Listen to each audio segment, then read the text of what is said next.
For years, it was very easy to rely on Michael. Phil brought a belief that as great as Michael was, he couldn't do it all by himself. Phil had to sell Michael more than anybody, but all of us on this triangle offense. It was really just a system of play where everybody touched the ball, everybody had an equal opportunity. It was really instilling in us a belief that it was a team game. It's going to take all 5 of us to get over a team like the Pistons. As time went on, we saw the value in it. They taught us how to read the defense. If a pass was taken away here, the ball went to another spot. Here were the cuts that you made off of it. And it was unlike anything in the NBA at the time. That gave us an identity other than Michael. You know, Phil Wallace, Tex Winter, kept us to the grind in terms of trying to learn the offense. We all realized that we had a learning curve, whether it was growing up mentally or more physically, learning what we had to do to be more competitive and be more complete. I remember Michael telling me and BJ, we're no longer kids anymore. You guys are pros. Be in the gym, working on your games, and be ready to play. We started working out together as a team, and we became closer. For me, it was definitely to get more physically strong, as well as Horace, and for Michael as well. The thing that nobody will ever really understand or appreciate is the practice floor. That's always been the sacred part of it because people couldn't get in there. You know, they couldn't see it every day and know what that meant. It's away from the lights. It's where you bond as a team. Everything was competition. It didn't matter if it's, practice. It didn't matter if it was shooting free throws. The practice were very competitive, and those practices made us so much better and so much more comfortable from a game situation. When you're playing against the best players at their position every day, when you go out and play Utah, the Lakers, they're not as hard as what we see every day in practice. By game time, we were all as one. And when we came in this building, egos got checked in at the door. It was all about a we and not me. Our belief was if we can get home court advantage, we can beat the Pistons. As we got into it, we got in a little rhythm and on a roll, and we ended up winning 61 games, and we started to gain some confidence. There was a physical issue. Bill was always the one that stood up. And he was also the guy that when we needed to kind of settle a game down, we could always throw him the ball in the post, and he was going to find a way to score, get to the free throw line, and he was still playing at that level at that time. Bill Cartwright, Paxson, those 2 guys, they were great leaders. They took us young players under their wings. If we weren't eating right, we heard about it. If we were staying out till we heard about it. They really had a good, calming force of what we're doing, and they were well respected. We had just had a nice mix of, our starters blended well, guys coming off the bench blended well. One thing that Phil stressed more than anything against Detroit was they're the physical bad boys. They want to beat you up. We're not built that way. Let's show our athleticism, our finesse. You're playing against a team that knows what you're doing and know the difficulties that you're dealing with in terms of learning the offense. Time is running out on this Detroit championship era. Chicago Bulls coming. And we're set for the start of Game 1 of the NBA Championship Series. We had a lot of jitters and nerves. We were playing against, the world-renowned Lakers. The look away to Livingston. Jordan. By Michael Jordan. That's 13 consecutive field goals. We welcome you back to the Forum. We didn't really have the fan support. It was a road game for us. We had to come together at the 12 players and the staff that was there, and it was really just up to us. The Bulls lead by 7. Final seconds, Magic's three-point attempt blocked. Pippen comes away with it. And the Chicago Bulls have won their first ever NBA championship.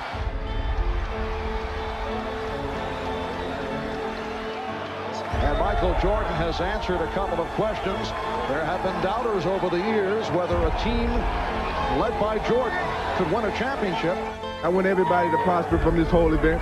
It took a team to get to this point. It's an honor to take this on behalf of a great organization and the wonderful fans of Chicago. We all as players really thank you all for your support, and we all want you to know that this one is for you. But we're going to be back here next year for another long struggle.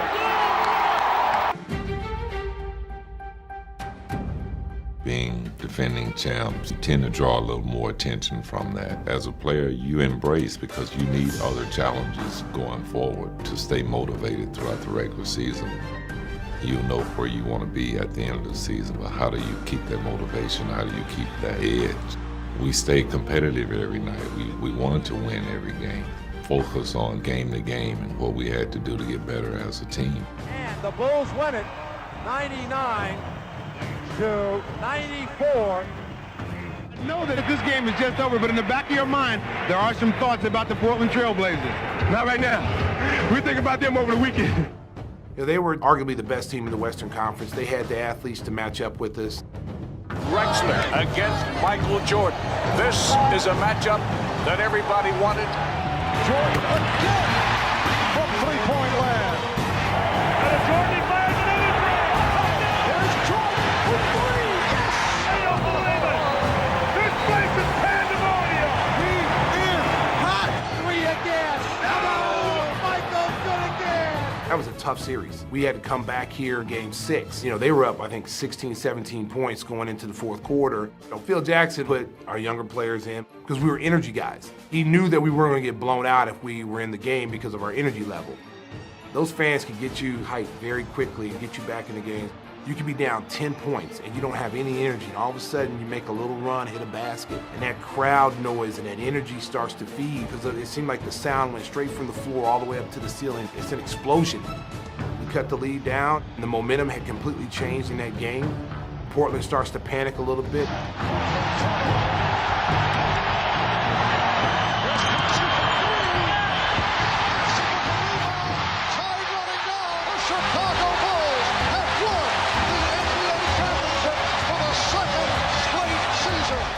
That was remarkable because we won at home. You know, we won in front of our crowd.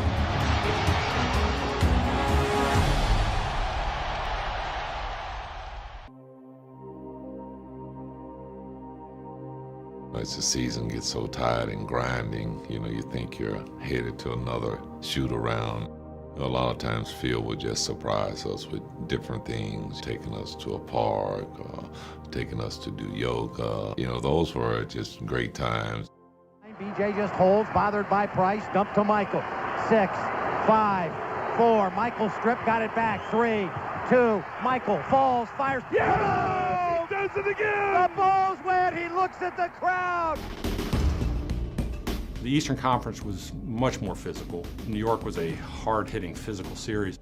We felt kind of liberated against Phoenix.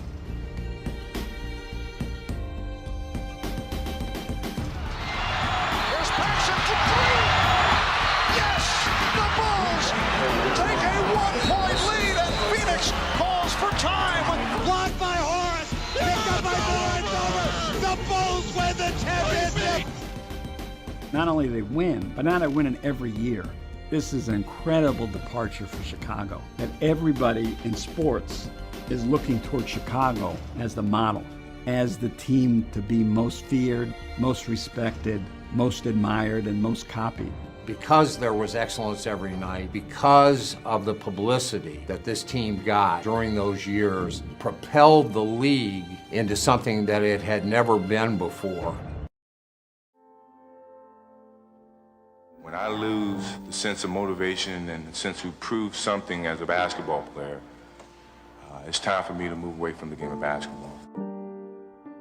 He's the greatest player on the planet. The game was different, the rules were different, it was a much more physical league. It was a grind because we had with 3 straight years, the Olympics, Dream Team, and so the pressure of score 30 or more points every night, to go up against teams that you know are geared to stop you. I don't know if anyone could have ever been able to withstand that. Scottie pretty much put the franchise on his back and showed why he's one of the top 50 players of all time. Got it. Brandon will try and catch him. No, he won't. And won't. No, he won't. I feel like I was still young and still learning and growing and developing in the game. We had just brought in a bunch of guys. When Steve Kerr came in, Luke Longley, and Bill Wennington. We still had Billy Cartwright. Paxson was there that first year, so we had a lot of great veteran leadership.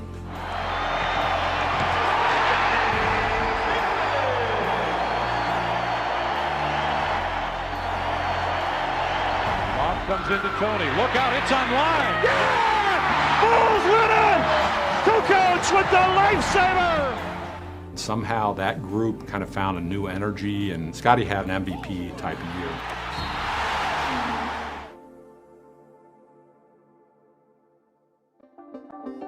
The word that Michael Jordan was officially returning to the NBA was made at about 1 o'clock Central Time today. He was a little different player. He had trained for baseball. His body was a little bit different. He was a little stronger, lower body, and didn't have that as much pop as he had. In typical Michael fashion, he knew how to adapt his game. You know, he became kind of a post-up player and hit those fadeaways. The newness of the building was much more cavernous than the smaller, more intimate Chicago Stadium. I think they grew to love the United Center. Michael played 13 games in a regular season with us, and we made the playoffs. It's all over and the Bulls season comes to an end. I think that really set the stage, at least for Michael. For a while, we had a lot of hope within ourselves. We believed in ourselves, and if we didn't believe in ourselves, we wouldn't have been to this point. Michael, being the person that he is, stepping up to challenges and not liking to lose, came back the next year with a vengeance. With his dedication to the game, he kind of forces everyone else to come along or get out. Dennis was new that year. He had lost Horace Grant in his rebounding and his defense at that power forward spot. So Dennis fit that bill perfectly, and really above and beyond for what Dennis did. When the lights turned on, he gave everything he had. There is the athleticism of Dennis Rodman. Doesn't give up on the ball. Ron Harper stepped up. Tony Kukoc really developed in the previous 2 years. Really, everyone, that team really meshed so well as a team. And that was one of Phil's philosophies, that the wholeness and the balance of everything has to be together. And I think that's one of the best teams where truly, I think everyone liked everyone and wanted to be around everyone all the time. Phil would break us up every now and then and pin those two guys against each other because they're really the only ones who could push each other to the limits. But everyone else had to fight to keep up with them. Every night you step on the floor, teams were really gunning for you. In warm-ups, you could tell sometimes where teams just, before the game started, kind of succumbed to, wow, we don't have a chance. And other teams, we could see guys really roughing it up, getting ready, and like, okay, we're gonna have a little battle tonight. Ruffin has it blocked by Longley. Oh, what a play to Pippen. Sally, yes, Jordan.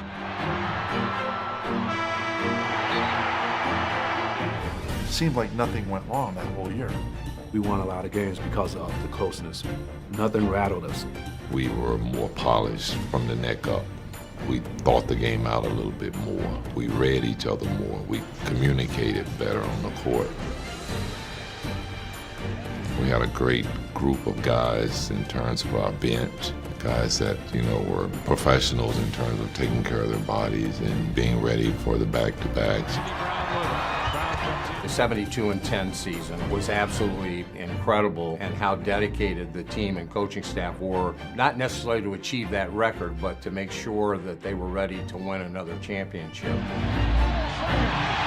Chicago Bulls have won the 95-96 NBA championship, 4 in 6 years, as they defeat the Sonics 87-75.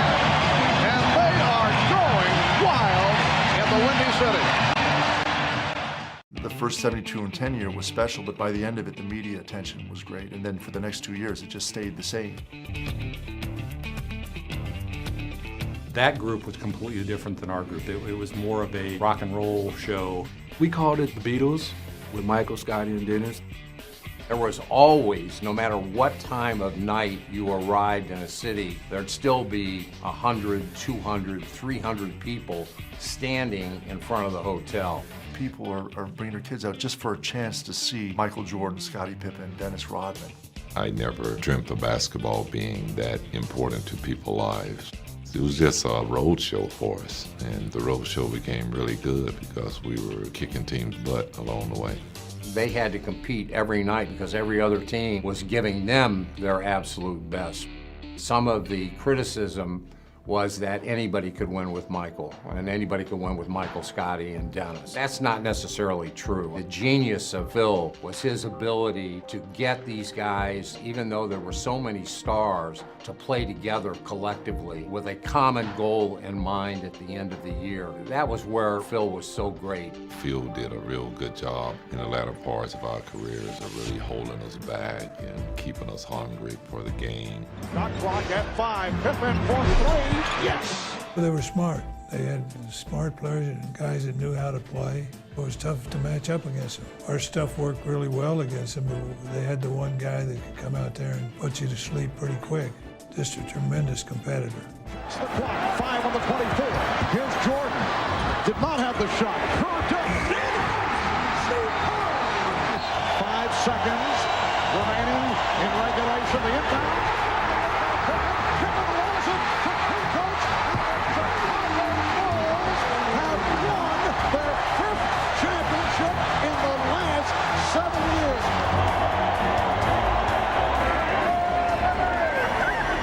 I can think of very few, if any, nights where you weren't excited to go into the building because there was so much energy everywhere you went. It becomes a community celebration. Spring in Chicago is built around Bulls games.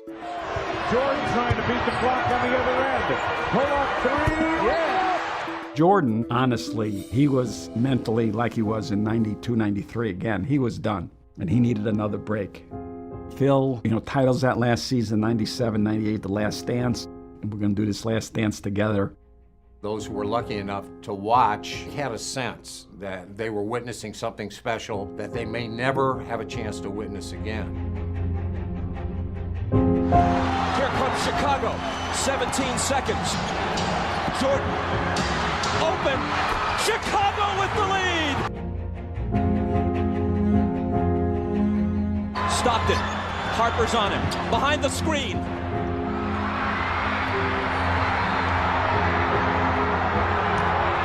The Chicago Bulls have won their 6th NBA championship, and it's their 2nd three-peat.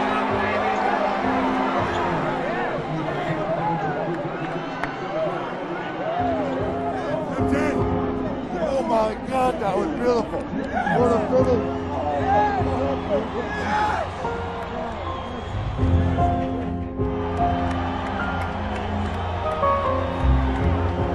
Michael and the Chicago Bulls are why the NBA became a global entity. It really became the most amazing phenomenon in the history of American sports. You've got a great opportunity to step in there and win a city that is crying for a winner. Perhaps you can turn that Bulls thing around. What do you think? Hopefully, I can go in and contribute and maybe turn it around. I'm looking forward to that.